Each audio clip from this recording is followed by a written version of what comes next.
Peningkatan sistem evaluasi pendidikan adalah bagian dari kebijakan Merdeka Belajar yang didukung penuh oleh Presiden Jokowi dengan tujuan utama mendorong mutu pembelajaran dan hasil belajar para murid.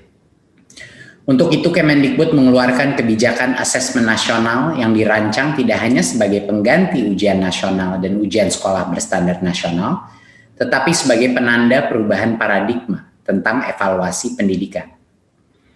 Perubahan mendasar asesmen nasional adalah tidak lagi mengevaluasi capaian murid secara individu, akan tetapi mengevaluasi dan memetakan sistem pendidikan berupa input, proses, dan hasil.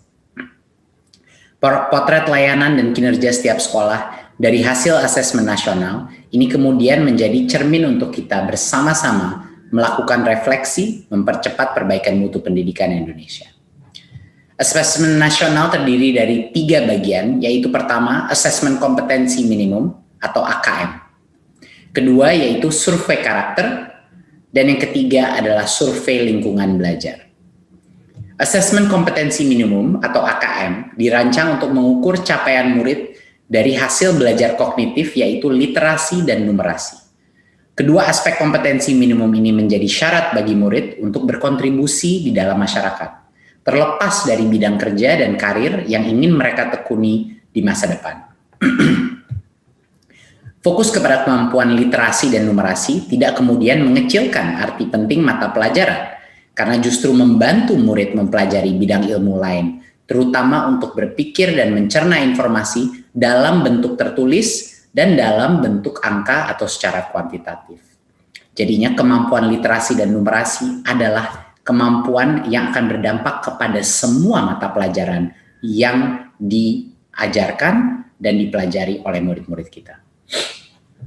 Bagian kedua adalah dari asesmen nasional adalah survei karakter yang dirancang untuk mengukur pencapaian murid dari hasil belajar sosial emosional berupa pilar karakter untuk mencetak profil pelajar Pancasila. Dengan 6 indikator utama, yaitu beriman dan bertakwa kepada Tuhan Yang Maha Esa serta berakhlak mulia.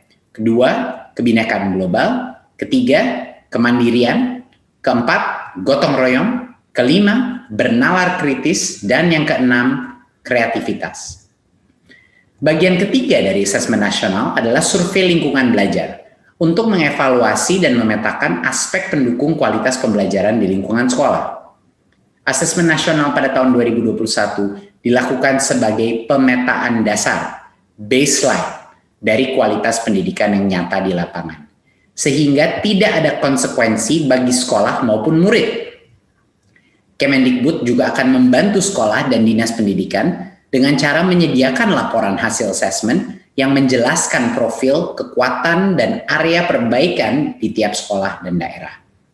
Sehingga sangat penting dipahami, terutama oleh guru, kepala sekolah, murid, dan orang tua, bahwa asesmen nasional untuk 2021 tidak memerlukan persiapan-persiapan khusus maupun tambahan yang justru akan menjadi beban psikologis tersendiri.